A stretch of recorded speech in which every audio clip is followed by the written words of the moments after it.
Arambara níbikíbi tí ẹ ti láǹfààní àti máa wò mí tẹ́tí ń gbọ́ mi màá fẹ́ jẹ́ kí a farabalẹ̀ kí a wá gbọ́ àṣírí Arambara eléyìí tí mo tún mú wá eléyìí tó ṣẹlẹ̀ ní Òṣòdì ìyẹn Òṣòdì Day ní eléyìí tí àwọn eléré fújì tí wọ́n pọ̀ láti dá wọn lára yá ìyẹn ní ìlú Òṣòdì ẹ̀yin tèmi, ẹ̀yin tó jẹ́ wípé ẹ nífẹ̀ẹ́ sí àwọn ètò eléyìí tí èmi Arambara tí mo máa ń mú wá, tẹ máa ń bá mi comment, tẹ̀jẹ̀ máa ń bá mi share, mo dúpẹ́ o, mo dúpẹ́ lọ́wọ́ yín dáadáa. Ẹ wá jẹ́ ká farabalẹ̀ ká wá wo àṣírí Arambara eléyìí tí mo mú wá tó ṣẹlẹ̀ ní ìlú Èkó, ìyẹn níbi tí wọ́n ti ṣe ayẹyẹ Oṣòdì Day. Gbogbo àwa tá jẹ́ olólùfẹ́ fújì àtàwa tá nífẹ̀ẹ́ sí eré fújì ọ̀gá ńlá lápapọ̀, máa fẹ́ jẹ́ ká súnmọ́ bí ká wá wo bí stage Pasuma bó ṣe lọ ní Oṣòdì àti ẹni tí Pasuma tó ń gbóṣùbà fún ìyẹn nílùú Oṣòdì lẹ́yìn ìgbà tí kò sí wàhálà mọ́ nínú iṣẹ́ àwọn ọmọ onímọ́tò. Ọ̀gá ńlá fújì ó fẹnu bà gbogbo àwọn tí wọ́n ti gba ipò ìyẹn nínú iṣẹ́ mọ́tò ní eléyìí tí kò sí wàhálà kankan mọ́. Lẹ́yìn ìgbà náà ó ní àwọn tí wọ́n jọ jẹ́ olórin fújì, àwọn Rẹ̀mí Àlùkò, àwọn Múrí Thunder, Oyama Azeez àti Baboko ìyẹn Ṣẹ̀fí Àlàó ní gbogbo wọn túraká pẹ̀lú ọ̀gá ńlá ìyẹn lórí stage. Ẹ wá jẹ́ ká farabalẹ̀ dáadáa kí a wá wo nǹkan tí Pasuma eléyìí tó ń sọ nípa MC Olúọmọ lẹ́yìn ìgbà tó di ààrẹ ìyẹn president iṣẹ́ union ní gbogbo Nàìjíríà. Ẹ wá gbọ́ nǹkan tí ọ̀gá ńlá fújì eléyìí tí wọ́n sọ nípa MC Olúọmọ àti bí àwọn onífújì bí wọ́n ṣe jẹ́ kí Oṣòdì Day tí wọ́n jẹ́ kó dùn. Ẹ̀yin tèmi, ẹ̀yin títí Arambara, ẹ farabalẹ̀ kẹ́ gbádùn ẹ̀ dáadáa àti àwọn nǹkan tó ṣẹlẹ̀ ní Ìsọlọ̀ nígbà tí Pasuma tó tún lọ ṣeré ní Ìsọlọ̀. Ó yá ẹ farabalẹ̀ kí ẹ gbọ́ dáadáa. Àṣírí Arambara, àṣírí t'Ọlọ́run ni. Ó yá ẹ jẹ́ ká wò ẹ̀yà. Iṣẹ́ agbára wa nígbà lè débí àmọ́yá wọn tájọ wà ní bí Arambara àbàṣọ lọ́dún tó kọjá 2023 tí wọ́n láǹfààní ò lágbára ẹ̀ka láti wá.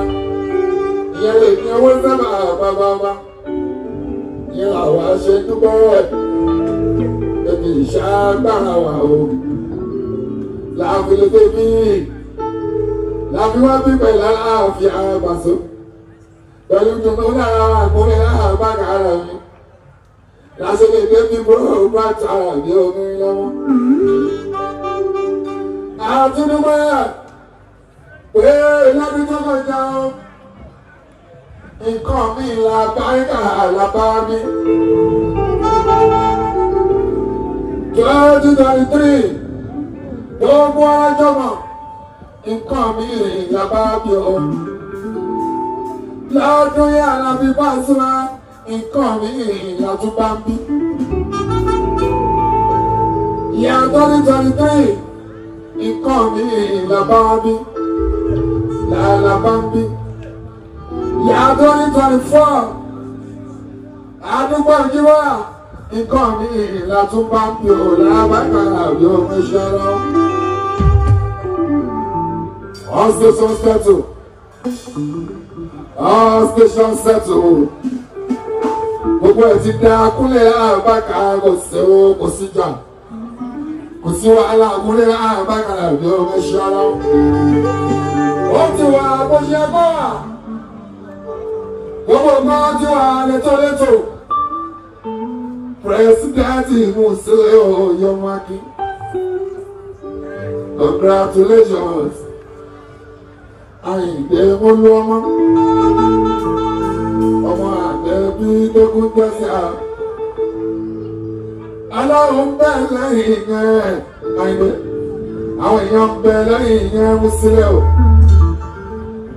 President ìyẹn ní Nàìjíríà NURTW of National Progress ní sẹ́yìn. Musita máa ṣe é kò òdìbò abẹ́tí ìṣàmánà ní èrè kóńbí. All stations tẹ̀tù lápá ẹ̀ka ló bá tán. Egungun tó bá gbèmí o. Bàrájà ọmọgò Àkísà egungun tó bá gbèmí o. Bàrájà ọmọgò ẹ̀sùn ẹ̀sìn pé mi ń bẹ̀rù ó tẹ̀lé Musili ọ̀la olóògbé kúrẹ̀ lọ́wọ́. Àdìsá pé ẹ ṣe kò sà, ẹ ṣe kò sà, ẹ ṣe kò sà, ẹ ṣe kò sà, ẹ bá ṣe kò sà, ẹ bá ṣe kò sà, ẹ bá ṣe kò sà, ẹ ṣe kò sà, tọwọ́ kí n sọ ẹ lọ́wọ́ àyè.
Lèmi máa sọ kí n tó dórí stage mo ti powó àpọn débi kọrẹ́nsì kó ń ṣòwò ní wọ́n á bí.